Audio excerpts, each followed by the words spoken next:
бөлімде пунктта жүрбейбі? Внесение на рассмотрение примера вопроса о соответствии. Мен сунушум не о соответствии, а о снятии деген сунушем өтсө да. Анан кейін Космос Алиевич, 7-8 жылдан бері мен кечирим сұрайын, бұл маселе боюнча эмес. 7-8 жылдан бері мен 30 адырдын больницасын көтөрүп келдим да. Сизге канча деген айттым. Болгону балансқа алыш керек. Укмуш больница, капитальный. Каяктан ар дайым жүрөсүңөр, акча издеп больница куруш керек, Даяр больницаны болгону проблема, балансқа алып коюш керек. Бүттү. Огороженный, роддом бар, чоң. Ушул күнгө чейин кенебей келдиңиз да. Немеге айтып коюш, Мадамин Мусаевич. Ал менин көзүмчө чалат, показуха, бүттү, всё. Бул деген мамиле да. Мен мына чын жүрөктөн эгерде ошогон бир көйгөйлөрдү жерлерде чечкениңиздерде вертолет айдасаңыз дагы мен сизди колдойт элем. Действительно маселени чечип атат. Жерлерде элге жардам көрсөтүлүп атат деп мага демек частный неме бир самолет сатып алып берсе мен сизди колдойт элем. Потому что он достоин, он заслуживает этого депчи. Бүгүнкү күндө жипте жүргөнүңүз, азыр жүрбөй калдыңыз, бул уят. Негизинен мен сторонник того, что биздин министрлер, премьер-министрлер жакшы машиналарда жакшы чыкып жүргөнгө мен макулмун. Себеби чет мамлекеттерге барат, чет мамлекеттерден келет, бул авторитет. Но в то же время ошол министрлерибиз ошого татыктуу болуш керек да. Хотя бы бир мыйзамдуу, анан кийин бир көтөргөн маселеге хотя бы жок, тынчтык, ты не прав, сен туура эмес айтып атасың деген бир жооп болуш керек да. Анан кийин тоготпосоңор, амантип жүрсөңөр, конечно колдоо таппайсыңар. Мына биз аналитика жүргүзгөнбүз 15-жылы шайлоонун астында. 2010 жылы Кыргызстанга 5 миллиард сомдук дары-дармек кирген экен. А 15 жылы 12 миллиард сомдук уже кириптир. Биз шайлоонун астында аналитика жүргүзгөнбүз. А менде ой пайда болуп калды. Азыр деле мына шаарда жүрсөң, кыргыз элинин бардыгы оорукчанбы дейсиң? Себеби бүт аптека.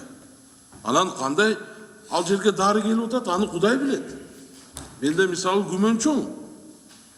Аны постоянно айтып келдим. Мына мисалы Грузия өтө оңой эле бир мыйзам кабыл алды. Европа мамлекеттеринде, Америка мамлекеттеринде сатылган дары-дармектер Грузияда сатылсын деп койду, бүттү.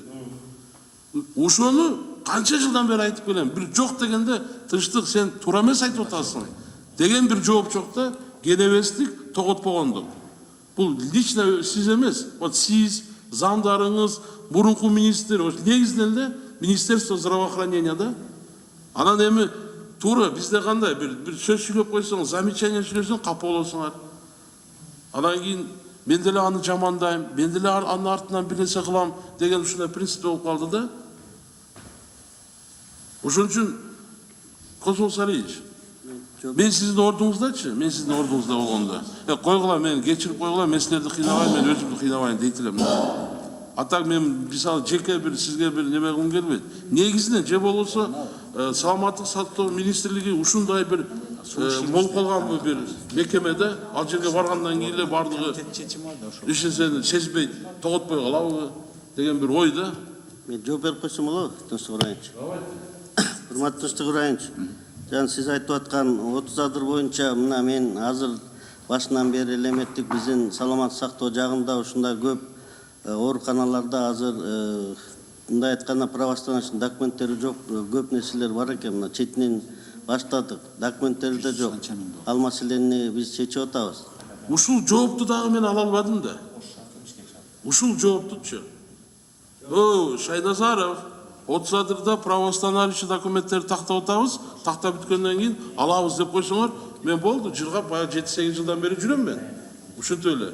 Кайра эле ушу алдап койсоңор болот эле да, мен жок дегенде алдап койгулачы. Алдабай мындай жеринен чече турганда кылып жазап атабыз да. Мындай көрөбүз, конечно. Космос Алиевич, ошого хотя бы мелочтар болсочу. Мен айттым го. Я сторонник того, чтобы биздин министрлер жакшы машинада жүргөнгө. Я сторонник того, чтобы алар бизнес класста учканга. Сторонник, чтобы чет мамлекетке барганда жакшы пятизвездочный гостиницаларда жашап, ошол жерде жакшы встречалар өткөргөнгө. Мен ага макулмун. Анан биздин жетекчилер барып, анан ошол жерде дагы бир пешком жүрүп, жөнөкөй гостиницаларда жатканга мен каршымын. Бирок ошого бир аз татыктуу болуш керек да. Во всех отношениях. Рахмат. Рахмат. Сөз